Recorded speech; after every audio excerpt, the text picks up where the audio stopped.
Hello, everyone. Joe Jordan and Jason December here from CE4 Research Group, and welcome to the Piercing the Cosmic Veil show. We are a YouTube show that interviews people from all parts of the world that have had their lives destroyed and turned upside down from their opening of doors in their lives that they shouldn't have, or they're dabbling into areas that God warns us to stay away from.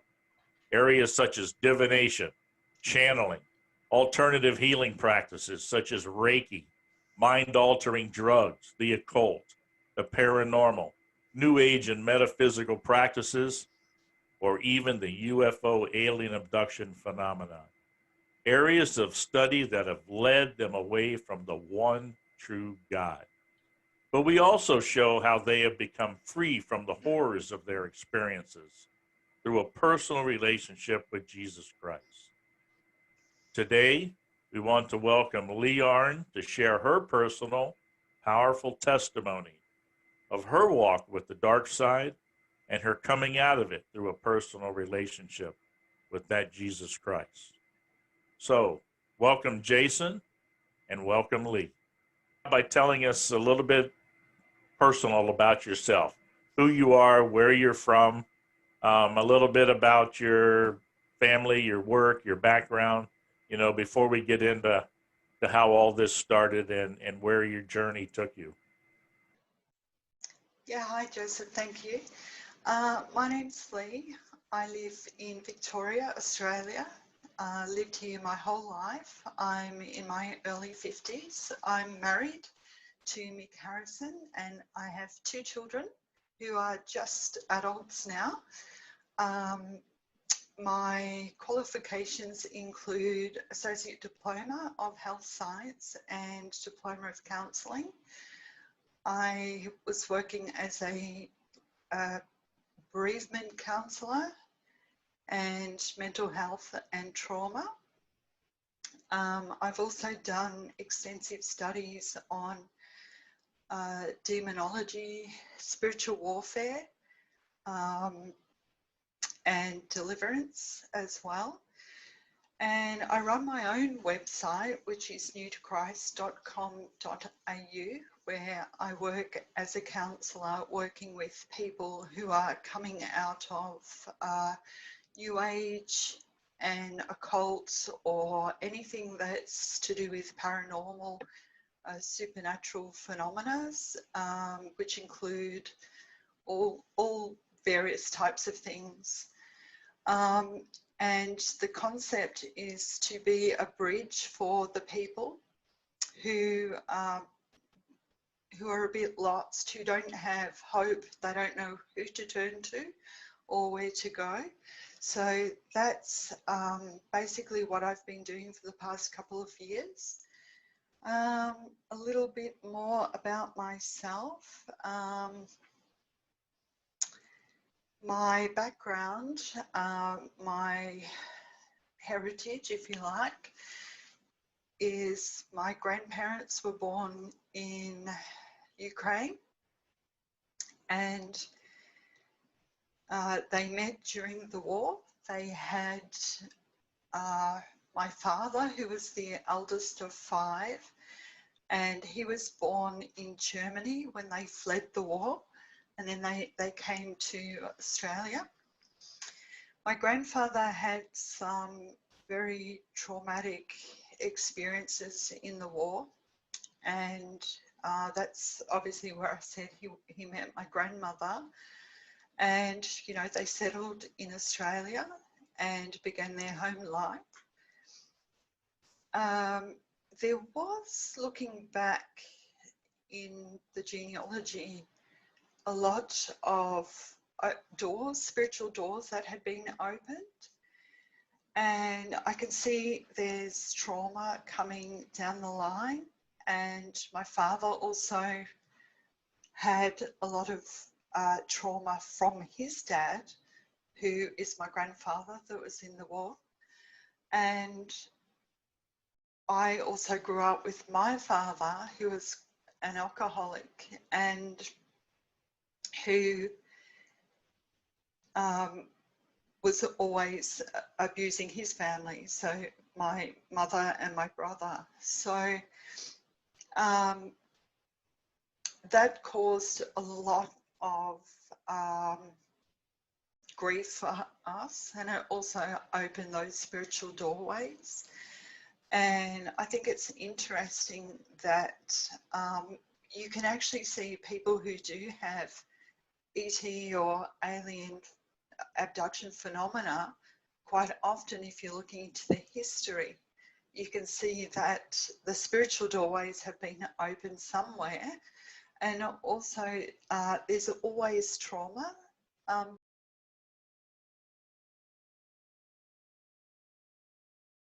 To give you a bit of a background, I was an experiencer, having alien abduction phenomena, paranormal, went through a spiritual warfare battle and came out through the other side, only thanks to Jesus. Looking at my family history, there's been many open doors that have allowed the dark forces in. And I used to be involved in New Age and occult practices. It was a path that I was, I kind of fell into that path. It wasn't directional. I didn't mean to go down that path, but curiosity got me in. As you get quite lured into different things. Things grab your attention, and curiosity, you tend to investigate, and you get deeper and deeper into things of occult nature that open up so much more in different areas. That's when things started to go a little crazy. When you talk about getting involved in these type of experiences, give us a time frame where this starts. What age group are you talking about here when you start opening this up in your life? Looking back, I've got quite a few notes here because I've really got so much to tell, but I don't want to miss anything out. So looking back in my life, if I could go back to start with my grandparents, my grandfather was 15 at the time, and he was involved in the war, World War II, and the Gestapo's entered his home and shot his father in front of him, and they took him, and he was made to work for them. You're talking about Germans. Yeah. Your grandfather was your family line is German? No, my dad was born in Germany. When he was born there, and when he was 2, he came to Australia. But my grandparents are Ukraine, but they were involved in the war. They met there, and they had to flee the war, and they came out here. So there's a history with my generational line that the influence of darkness, if you want to call it that, has been there. It's been present, and it came through on my father's side. My father was quite abusive when I grew up too. So all these open doors were there. If you look back in the history of the family. Also to mention, my grandmother on my father's side was doing a lot of occult practices. I remember as a young kid being at her place, and she was doing seances. And I remember I probably would have been about 3 or 4, the presence of something in the room when she would babysit me, and I would just run out of the room. It was that feeling of being watched, and the whole house became haunted. And obviously when you do that type of stuff, you open these doorways, and this is what happens. You let the spiritual dark forces in. So getting back to my father and my history of growing up with him, there was lots of trauma and abuse, and it does tend to go hand in hand with people who have had abduction experiences. Have you ever noticed that? Oh, yes. I Yeah. have, Lee, and you know what? I was going to say, Joe, this is starting to be a common theme. Mm-hmm. The early stages of when we're young children, what kind of environment we're growing up in. Is the father the spiritual leader of the house? Obviously, in your case, Yeah. I would say no, and in my case, no, and in I think many of our guests, we're seeing a common theme here. Mm, Sure. Yeah. definitely. So I did have some very strange paranormal type experiences when I was a child. Besides, my whole childhood was like living on eggshells with my dad. And, the abuse was happening not only to me, it was happening to my mother, it was happening to my brother as well. At times I would look at my dad, and when he was in a fit, a rage, his eyes would literally turn black, and I just saw a demon. It was my dad, but it was a demon, if you can understand. Yeah, so when I was, I think I was 8, around about 8, I was asleep and I was frozen with fear. I don't know if I couldn't move. I'm not sure if it was like a sleep paralysis, but I was just so frozen with fear that I wasn't moving for fear, because what I was seeing, I was hearing these footsteps come up the corridor, and then I saw a big ball of light, and it would have been, say, 3 foot by 3 foot, but it was a sphere, and it was a big ball, and it was just moving like this, and it was in front of the doorway, and I was absolutely petrified. So I just pulled the covers up over my head and was just praying for it to go away. But at the same time, I was calling out to people in the household, but I wasn't getting any response. Hey, Lee, real quick, how old were you when this happened? I think roughly I was 8, something like that. Okay. Yeah. When the ball left, I saw where my brother was sleeping, which was the room directly across. It looked like the light was on in his room, because I could see the light streaming out of the doorway. So I ran to the room, but once I got in there, I realized the light wasn't on, and I just jumped in bed with my brother the whole night. It's been crazy. There was other things that happened. Also to note that my parents, my mum and dad, had many UFO experiences where they would just see them.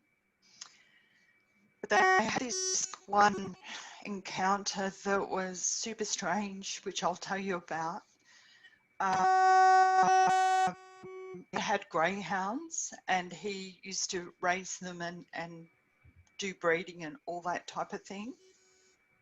And they used to take them to this like a sand dunes, and they would just let the dogs run free. And at this time they were walking them, they were on the leads, and the dogs were going crazy, and they were sort of looking over at this bushy area, and my mum and dad went to investigate what was behind these bushy kind of areas. And when they walked around, they saw a UFO that was hexagonal shaped. It was bright, luminous green, and it was about 6 foot in diameter, round, hexagonal, and it had these landing prongs at the bottom. So it's like a little capsule on legs, and it had louvers kind of like this across for windows. And as they approached it and saw it, it just disappeared in thin air. And I remember on that day, I came home, I was about 18 at the time, and I came home and Mum said, wow, guess what happened to us? And she told me. And the funny thing was, my mum was very eager to tell me, and she was very curious, and she was almost, how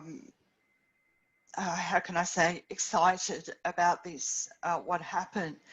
But my dad acted very differently. He began drinking vodka and he went sort of into his shell. He didn't want to talk about it.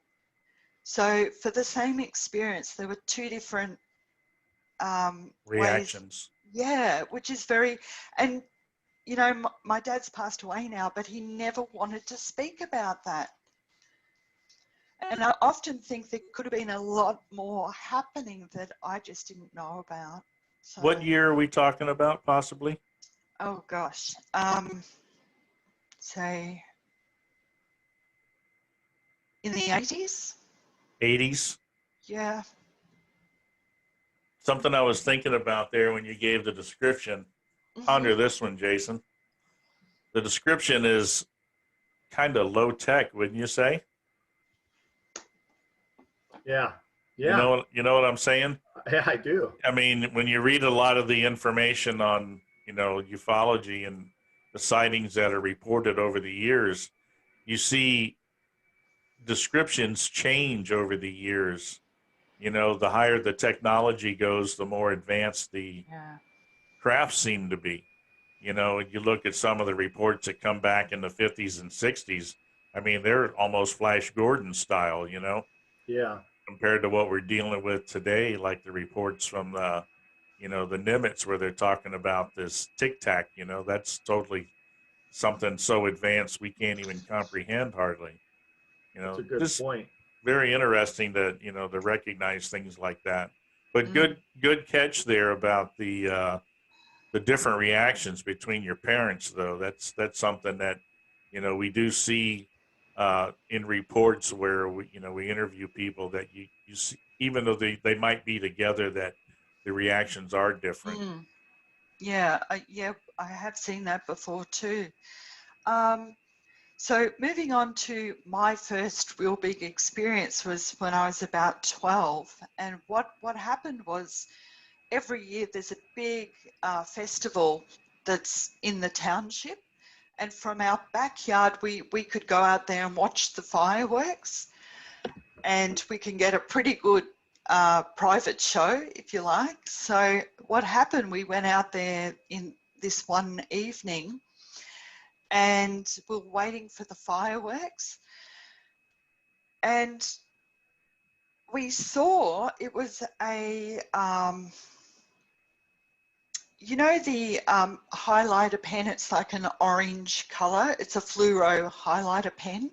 Mm-hmm. Well, that's the color this craft was. It was almost fluorescent, and it was a big craft, kind of the bell shaped, and it was probably about a mile away, but it was still very visible, and it would have been the size of a bus, and it went across and it went behind some trees, and I was waiting for it to come back out, but it didn't come back out. It just disappeared.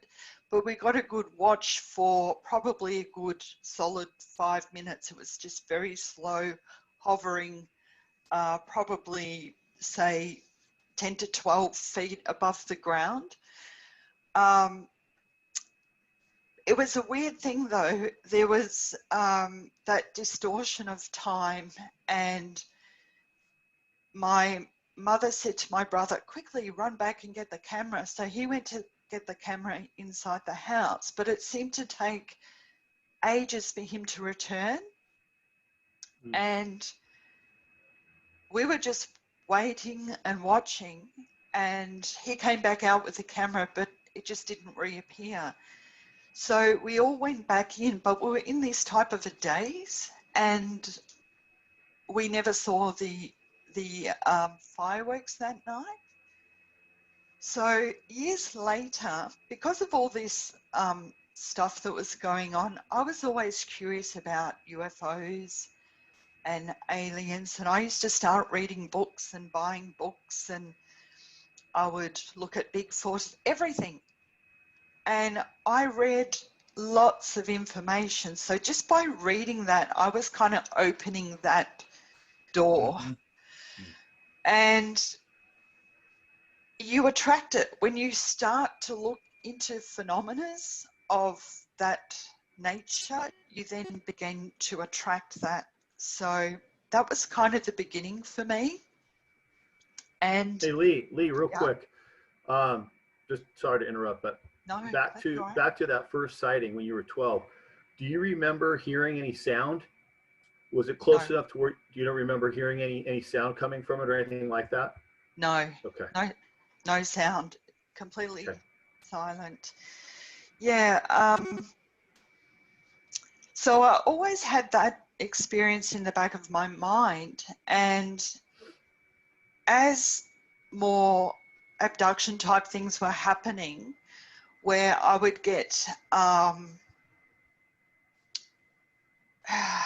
it's like you knew something happened, you'd wake up and you would have scratches and bruises all over your body that you knew didn't get there because you did it yourself or somebody had done that to you. For example, I had a bruise that was this big,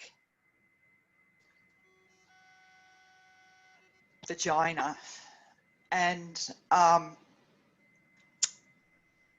I know that if something if I ran into a table or anything like that, you know about that. You feel that, you remember that. So I woke up and this was here, and I thought, what? It just blew my mind. What is this? How did it get here? And I would have scratches on this part of my arm, like that and like that at the same time. And you would wake up and you felt like you were hit by a bus, that sort of drained energy, sluggish, almost like a hangover feeling. And I just wondered what was going on, and all this time I'm seeing UFOs and everything, and I get the black helicopters. Anyway, so I decided to have a regression and look back into that encounter when I was 12. So I use a very well-known hypnotherapist, and won't mention names, but through the process, I was in a craft and I see three beings. One was what I came to know as an Arcturian being, but at that time, I didn't know what a Pleiadian was. I didn't know the names of these beings.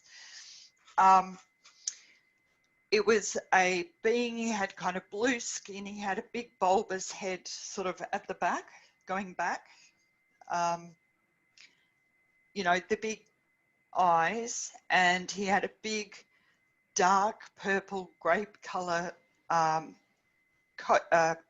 cape with a high collar. And next to him was a guy that was your typical Pleiadian with the blue kind of velour jumpsuit, and he had the blonde hair pushed back and the tan skin, good looking type of fellow. And then there was a grey in that encounter. And in that encounter, you know, the hypnotherapist was questioning me, asked them what they're here for, all those kind of questions. So they said something to me like, you have been selected for a special, now I can't remember exact word for word, but it was something like for a mission, or there's a purpose or something like that. And as you know, Joe, this is a common thread with most people who are having experiences. And I just want to point out that it's, when you think about it, when you come to know Jesus Christ, you realize this is a counterfeit of, you know, many are called, few are chosen. God will tell us, but they seem to be choosing a lot of people, and it's really comes down to the fact that it's all about Jesus, it's all about God, and by deceiving the abductee into thinking that they're special or chosen or for a mission, it actually gets them into a satisfied state that, yeah, I really am something. I am, because coming from people with trauma, which have these experiences, this is almost like a golden ticket. I'm worthy. You understand where I'm coming from? I can, Lee. Yeah. You know, so a bit about my story, and Yeah. it's funny the carryover that continues to happen. These common threads that we're seeing, and it brings me back to a point where I had that overwhelming sense of the same thing. I'm chosen to do something, and and it's gonna be something magnificent, and you feel they're trying to make you feel like you're special and chosen.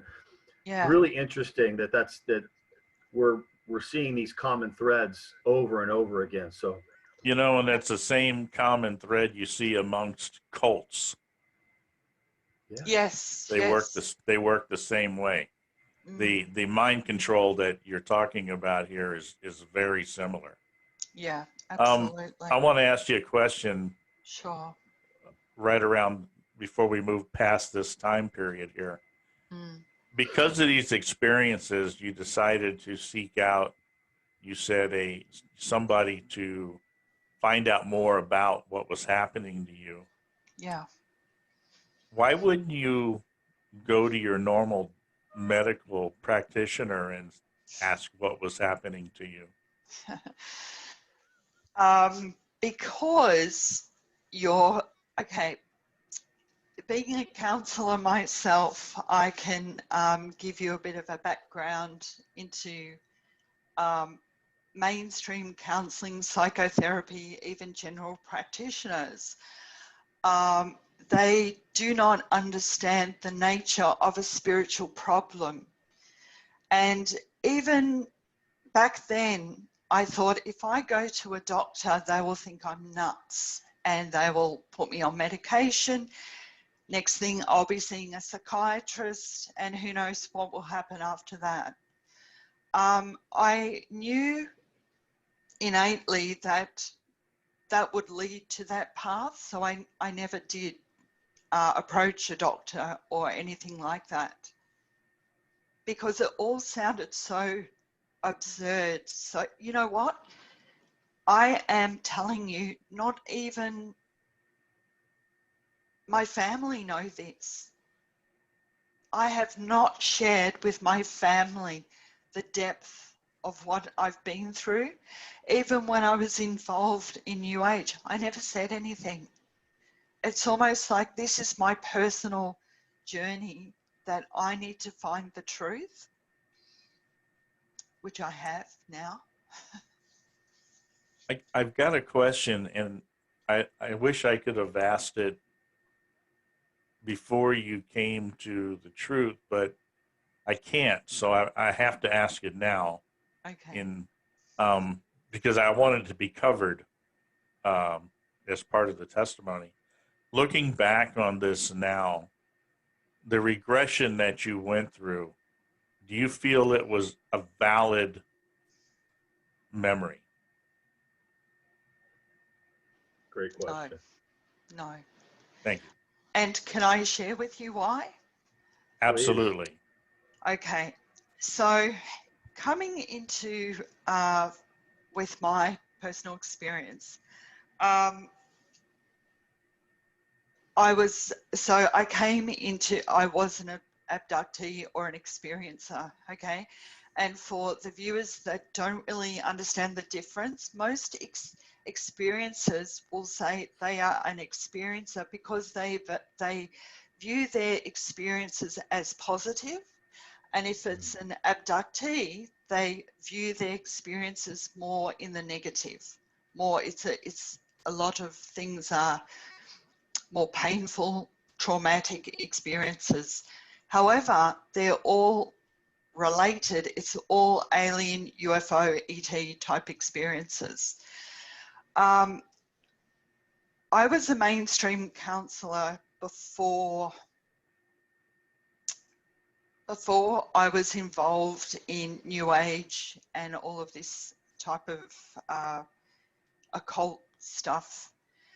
And when I started to meet other experiences or people who are having really traumatic experience, I started to become a counsellor for them and work with them and study their cases, a little bit like what you did, Joe. And I came to get to know them and really pick apart their experiences and look deeper. And I also became a hypnotherapist and started doing hypnotherapy as well. Now, from what I experienced from hypnotherapy, so this is after my hypnotherapy experience too, by the way.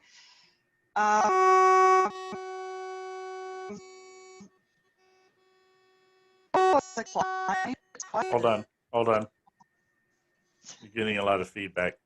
It just Hey, stopped. Lee, turn down your Mike? on your computer, turn your mic a couple notches. How's that? Let's see if the beeping stops or the buzzing stops now. Okay. So I would regress some of the clients and sort of discuss about the different traumatic experience they were having, and ask the appropriate questions to get all the information I needed. And then I would see it from the perspective that, okay, this isn't looking too good. However, they would then say after the session that, oh no, I'm okay with this because they have told me, meaning the beings, that everything's okay. It's for my best interest. It's for the interest of humanity. And because they were told these things, they were willing to overlook all the trauma and traumatic experiences they had with them. And I found that it was hard to get my head around. And it's almost like, now I've forgotten the term. What's the term for? The Stockholm Syndrome. Stockholm, yes. So having looked at all of that, I did actually get to the point where I couldn't do it anymore, for the reason being I felt I didn't want to be an influencer in any way for these people. And I felt that if I couldn't really heal them or help them in this journey, then I'm doing more of a disservice than a service to them. So I stopped doing it. And I realize now, being a Christian counselor, you can only offer them help from a Christian biblical perspective, because that's where the truth is. And we're dealing with a spiritual battle here. It's not a physical problem or a mental health issue. It's a spiritual problem. Hey, Joe, it's interesting how we as humans are always striving for a purpose through our lives in some way, shape, or form. And you know, the enemy mirrors Christ, obviously the opposite, but those entities using that purpose, knowing that they'll overlook the madness and continue to follow our purpose, taking away from the purpose that Christ ultimately created us for, which Sure. obviously you found later. But it's just amazing. Sure. It's boy, they are sneaky. Yeah. So just mentioning a few other things that happened when things were quite heavy. You know, I was having a lot of paranormal experiences, along with things like I had a lost pregnancy. And because all this paranormal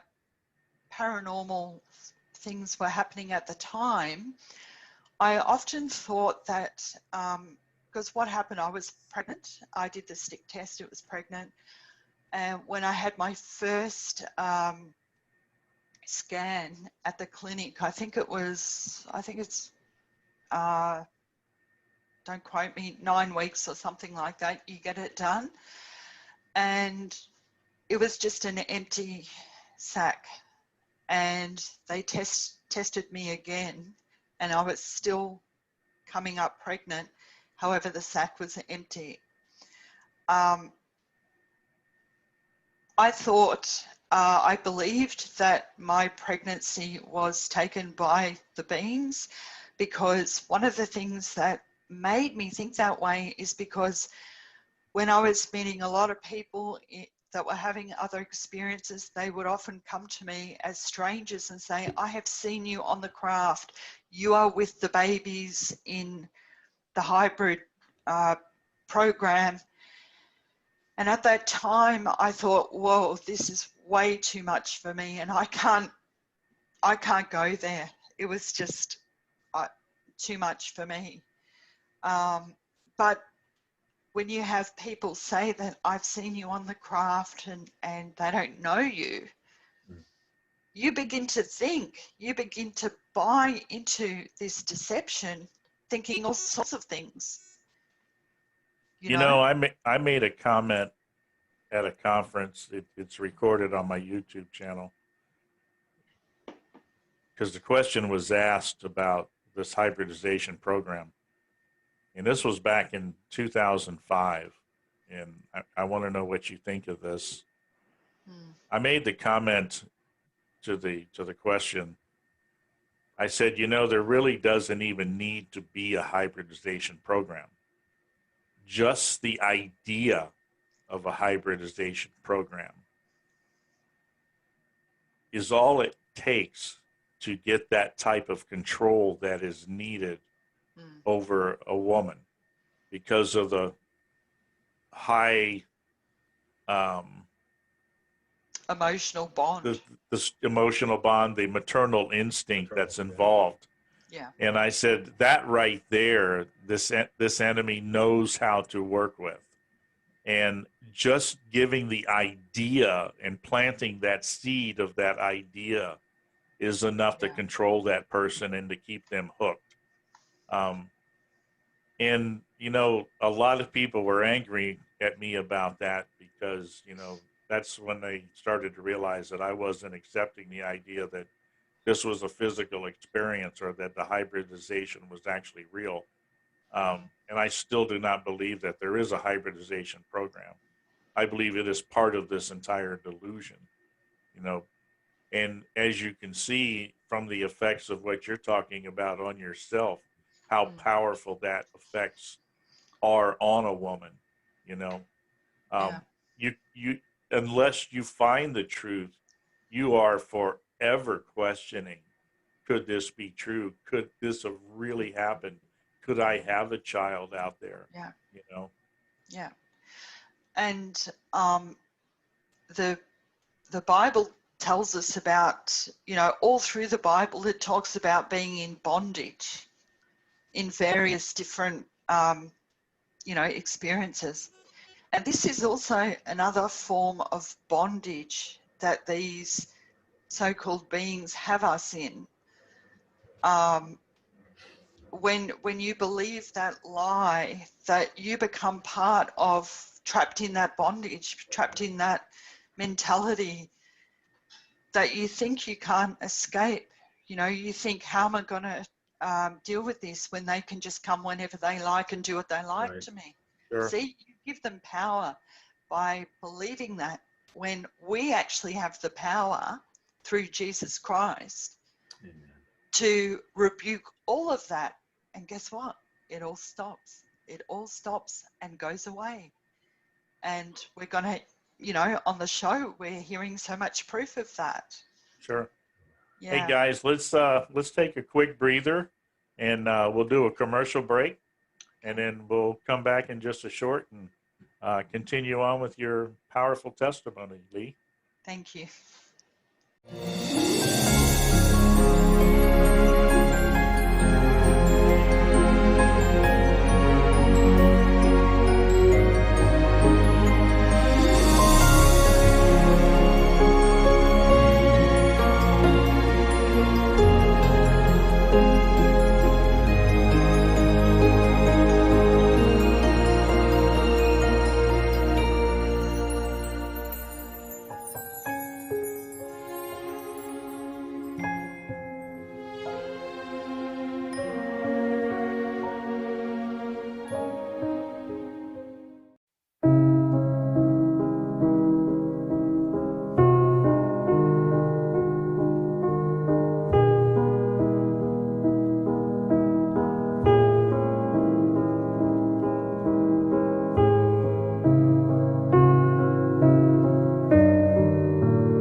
right, welcome back, everyone.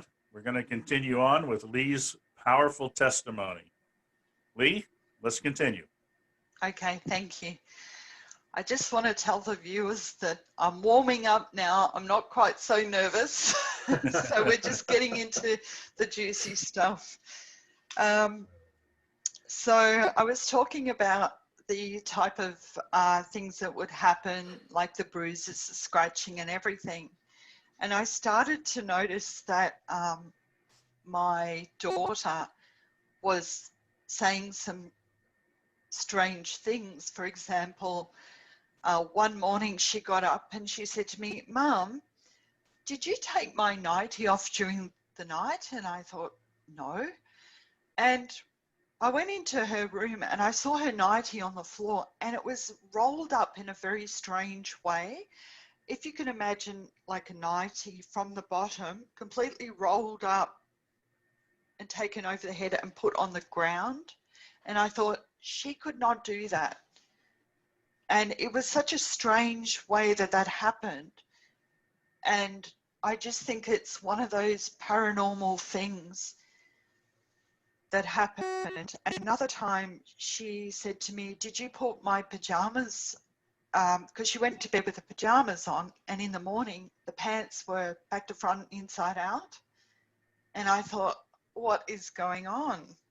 But these are some of the things that would happen that would make me think, I know it's those ETs. And this one time I was in the lounge room, this really kind of freaked me out a little bit. I was watching a movie, and in this movie, everybody started to get a blood nose, and I can't remember what it was called. And they're all, they're nosing. And it was probably 11 o'clock. My daughter was in bed, and suddenly she came out and she said, "Mum, my nose is bleeding." And it was just a very weird thing. You know, I'm watching this movie, everyone's nose is bleeding, and then she walks out and says her nose was bleeding, and that's never happened before. It was just a strange thing that happened. But getting back to those beings that I saw in that craft, whenever so what happened was I began to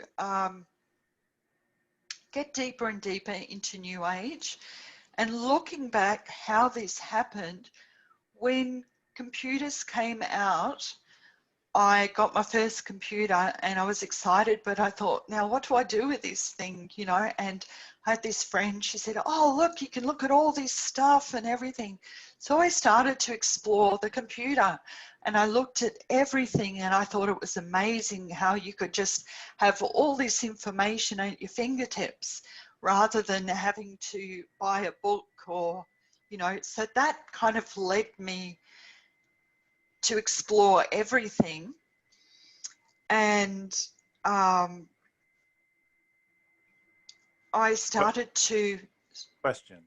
Yeah, go ahead. You made the comment that you started to explore the New Age. Yeah. What drew you from the... I want the listeners to hear this connection. What drew you from the idea of UFOs, abductions, to the New Age?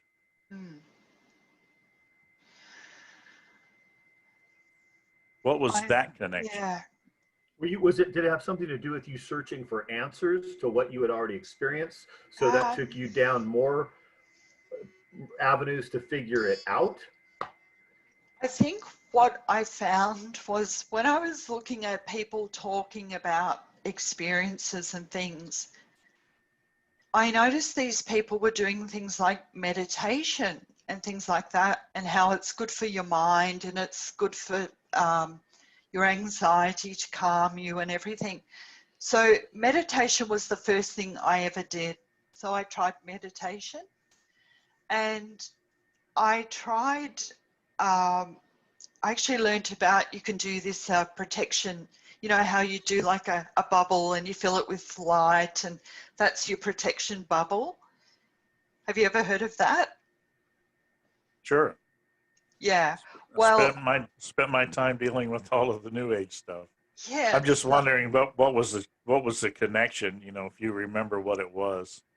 But I'm hearing that now. You were looking for something as a protection from dealing Yeah, with. as a protection. And I mean, that doesn't work at all, you know, and then you move on to things like saging your house, and that doesn't work at all.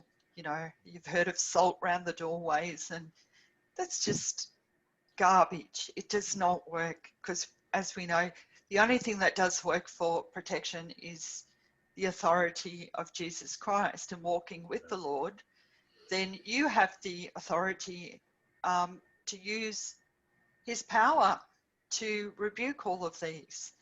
But I want to talk about how I was doing these meditations, and I was focusing on these beings, thinking and believing what people say, that these were my spirit guides. And so, you know, back then everyone's saying, oh, you know, my spirit guides this, my spirit guides that. And they said, you know, I remember saying to someone, what is your spirit guide? And they said, oh, it's the star people. And, you know, so every time I would meditate, I would get these messages coming in, and so much so that I started to write them down. And